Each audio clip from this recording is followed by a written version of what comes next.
রিসাং ঝর্ণা।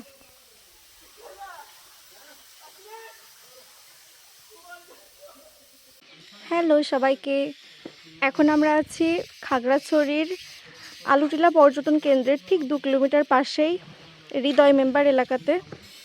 এটা হচ্ছে রিসাং ঝর্ণা, কিন্তু এখানে অধিকাংশ ত্রিপুরা জনগোষ্ঠী বসবাস করে এবং ত্রিপুরা ভাষায় এই পাহাড়টির নাম হচ্ছে তেরাংতই কালাই ঝর্ণা এবং মারমা ভাষায় হয় রিসাং ঝর্ণা। কিন্তু এখানে মারমা জনগোষ্ঠীর বসতি খুবই কম বা নেই বললেই চলে। এ কারণে মারমা ভাষায় যে রিসাং ঝর্ণা, সেই রিসাংটাকে ওরা ত্রিপুরারা ওদের নিজস্ব ভাষায় বলে থাকে। তো আমরা এখানে এসেছি, আসার পর গেট থেকে আমাদের টিকিট সংগ্রহ করতে হলো, জনপ্রতি 20 টাকা টিকিট। তারপর 2 কিলোমিটার বাইকে এসেছি, এসে এখান থেকে হাফ কিলোমিটার মতো হেঁটে যাওয়া লাগবে। এখানে সুন্দর সিঁড়ি করা আছে, আর সিঁড়ির উপর থেকে ভিউটা ঠিক এমন, অনেক সুন্দর, অনেক চোখ জুড়ানো সৌন্দর্য যাকে বলে।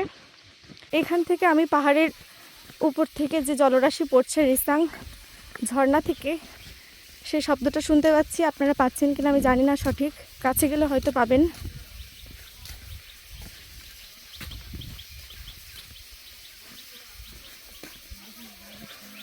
মারমা ভাষায় রিসাং শব্দের অর্থ হচ্ছে উঁচু পাহাড়ের পাদদেশ বেয়ে পানি গড়িয়ে পড়া, তাকে বলা হয় রিসাং। আর ঝর্ণা মানে তো ঝর্ণাই। তো বর্ষাকালে জায়গাটার সৌন্দর্য আরও অনেকটাই বেড়ে যায়। মে জুন এই সময় থেকেই পাহাড় তার নিজের রূপে ফিরে আসে।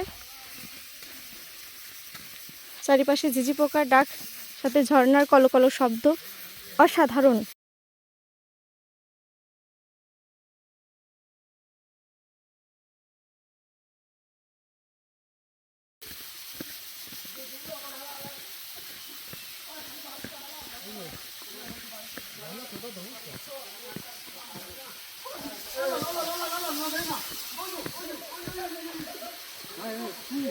কিন্তু এটা খুবই বিপজ্জনক।